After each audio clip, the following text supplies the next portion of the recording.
Assalamualaikum warahmatullahi wabarakatuh. Puji syukur kehadirat Allah Subhanahu wa Ta'ala atas segala nikmat kesehatan dan kesempatan sehingga kami dapat menyelesaikan tugas kami. Selanjutnya, saya ucapkan terima kasih kepada dosen pengampu mata kuliah teori ekonomi Bapak Kasaudin SPMM yang sudah memberikan kesempatan kepada kelompok kami untuk melakukan presentasi. Saya Zulkida Aher dengan IPM 2203409 dan rekan saya Muhammad Yusuf Jawa dengan IPM 2203409. Kami dari kelompok 6, Prodi Bisnis Digital Fakultas Ekonomi dan Bisnis, di mana kelompok kami akan membahas tentang aliran sisi permintaan dan penawaran atau supply side. Di sini saya akan menjelaskan tugas kami, yaitu aliran sisi permintaan dan penawaran supply side. Pada tahun 1971 sampai 1973, perekonomian Amerika Serikat mengalami boom karena kebijaksanaan fiskal dan moneter yang ekspansif pada periode sebelumnya sesuai ajaran Keynesian. Akibat perekonomian yang memanas pada tahun 1973, harga-harga pangan dan bahan baku mulai naik, dan kebetulan pada tahun itu juga terjadi guncangan harga minyak akibat politik embargo yang dilakukan oleh negara-negara penghasil minyak yang menghantam perekonomian Amerika Serikat. Semua ini menyebabkan terjadinya guncangan pada sisi penawaran. Perekonomian mulai lesu, produksi berkurang, pengangguran semakin tinggi, dan pada saat yang bersamaan inflasi juga meninggi diiringi oleh naiknya harga-harga secara umum. Poin B, perbedaan pandangan Keynesian dan monetaris. Walau pendapat mereka sering bertentangan, di mana dalam mengatasi masalah-masalah ekonomi, kubu Keynesian lebih menyukai kebijaksanaan fiskal yang bersifat ekspansif, sedang kubu monetaris lebih menyukai kebijaksanaan moneter yang konservatif, tetapi di antara keduanya mempunyai persamaan, yaitu sama-sama melihat perekonomian dari sisi permintaan. Berbeda dengan kedua aliran yang disebutkan tadi, aliran sisi penawaran percaya bahwa yang harus diberi perhatian utama bukan segi permintaan seperti yang dilakukan kubu Keynesian maupun monetaris, melainkan sisi penawaran. Perubahan dalam titik pandangan ini terjadi karena masalah ekonomi yang dihadapi tahun 80-an. Berbeda dengan yang dihadapi pada masa-masa sebelumnya, terutama pada masa Keynes. B. Menurut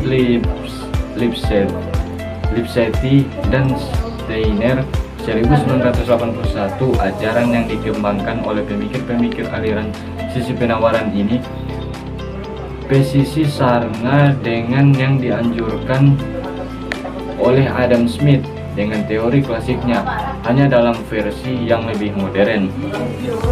Dan A. Tokoh-tokoh aliran sisi penawaran.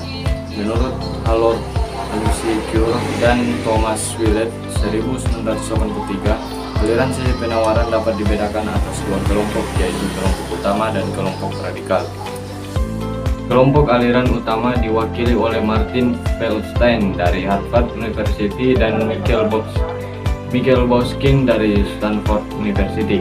Kelompok ini menekankan perlunya insentif pajak dalam memacu pertumbuhan ekonomi lewat dampaknya terhadap tabungan dan investasi. Bagian 2, kelompok radikal oleh Arthur Laffer dan George Gilder serta anggota Kongres Jack Kemp. Kelompok aliran sisi penawaran radikal pada intinya mengajukan dua proposisi. 1. Bahwa pemotongan pajak dan memberi dampak besar terhadap produktivitas kerja sehingga secara total penerimaan pajak akan meningkat.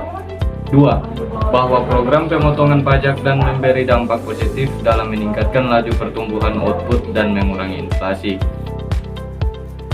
Persamaan pandangan sisi penawaran dengan ajaran klasik antara lain, poin pertama, dalam menjelaskan inflasi maupun deflasi, keduanya sama-sama menekankan pembahasan dari sisi produksi atau sisi penawaran. Yang kedua, dalam mengontrol inflasi, mereka menggunakan pendekatan yang sama, yaitu dengan mendorong pusat penawaran harga ke kanan, di mana dengan cara ini produksi atau output akan meningkat. Dan pada saat yang sama juga, harga-harga dapat ditekan ke bawah. Yang ketiga, dalam memperbaiki perekonomian, lebih suka mendorong sisi penawaran ke kanan, bukan mengotak-atik sisi permintaan saja seperti yang dilakukan oleh kubu pemikiran.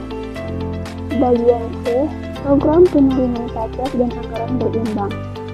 Kebijaksanaan dan langkah-langkah yang dapat dilakukan untuk mendorong kurva penawaran ke sebelah kanan dalam upaya mempromosikan peningkatan output nasional, sekaligus membuka kesempatan kerja serta menekan laju inflasi antara lain. Yang pertama, mendorong masyarakat untuk lebih rajin menabung. Kubu keynesian menganggap kegiatan menabung hanya baik untuk segelintir orang saja, tetapi jika hal ini dilakukan oleh semua orang, akan memberikan dampak negatif terhadap perekonomian nasional atau masyarakat secara keseluruhan. Nah, kubu sisi penawaran justru melihat aktivitas menabung dari sisi positifnya, di mana dengan semakin besarnya tabungan masyarakat, maka akan terkumpul dana untuk tujuan investasi. Dan selanjutnya, hal ini akan mendorong peningkatan dalam produksi dan sekaligus peningkatan dalam pendapatan nasional serta pembukaan lapangan kerja baru. Kedua, menurunkan tingkat pajak. Dengan menurunkan tingkat pajak, maka produksi akan meningkat, sebab orang akan terdorong untuk bekerja lebih rajin. Pendapat ini betul-betul asli dari pemikir-pemikir aliran sisi penawaran. Dan yang ketiga, mendorong masyarakat untuk lebih berani mengambil resiko dalam berusaha. Mendorong masyarakat untuk lebih berani mengambil resiko juga perlu dilakukan dengan menurunkan tingkat pajak dibarengi dengan langkah-langkah deregulasi di bidang perekonomian. Dengan cara begini, maka pengusaha-pengusaha akan lebih terdorong untuk melakukan investasi dan menggali inovasi, serta teman-teman baru untuk meningkatkan produksi. Yang keempat, mendorong mobilitas angkatan kerja. Ini dapat dilakukan dengan menghentikan program-program bantuan sosial dari pemerintah. Misalnya, dengan mengurangi bantuan pangan atau food stamp atau bantuan daerah-daerah miskin dan sejenisnya. Dengan dikuranginya program-program bantuan sosial ini, orang akan terpaksa mencari lapangan atau daerah yang lebih menjanjikan masa depan yang lebih baik. Langkah ini mungkin sebagian orang dinilai terlalu dingin dan kurang berkemanusiaan, tapi pakar-pakar aliran sisi penawaran yakin hasilnya dijamin lebih efektif dalam usaha mengatasi kemiskinan. Dan yang kelima, mendorong masyarakat untuk lebih banyak bekerja di sektor real, yaitu mengarahkan masyarakat untuk lebih banyak bekerja di sektor-sektor atau bidang usaha yang betul-betul tampak hasilnya dalam peningkatan output nasional. Luaskan lapangan pekerjaan di bidang-bidang sosial seperti hukum, sosial, antropologi, keguruan, atau bahkan ekonomi serta akuntansi tidak begitu dianjurkan, sebab hasil pekerjaan mereka tidak begitu nampak dalam upaya meningkatkan produksi atau output nasional. Dari presentasi kami dapat disimpulkan bahwa pemikir-pemikir aliran sisi penawaran mempercayai bahwa dampak positif penggunaan dana sendiri oleh swasta terhadap peningkatan output nasional, perluasan kesempatan kerja, dan peningkatan kesejahteraan masyarakat lebih besar dibandingkan dengan keadaan ketika pajak dikumpulkan terlebih dahulu untuk kemudian dialokasikan oleh pemerintah untuk berbagai program pembangunan. Pendekatan sisi penawaran lebih dianggap sebagai perkembangan dalam kebijaksanaan ekonomi daripada teori ekonomi. Hal ini tidak lain karena pendekatan sisi penawaran tidak dianggap sebagai teori umum, sebagaimana yang ada pada teori-teori klasik atau Keynes. Semoga teman-teman yang mendengarkan bisa memahami dengan baik agar bisa bermanfaat untuk ke depan. Terima kasih sudah menonton presentasi video kami. Kurang lebihnya kami memohon maaf. Wassalamualaikum warahmatullahi wabarakatuh.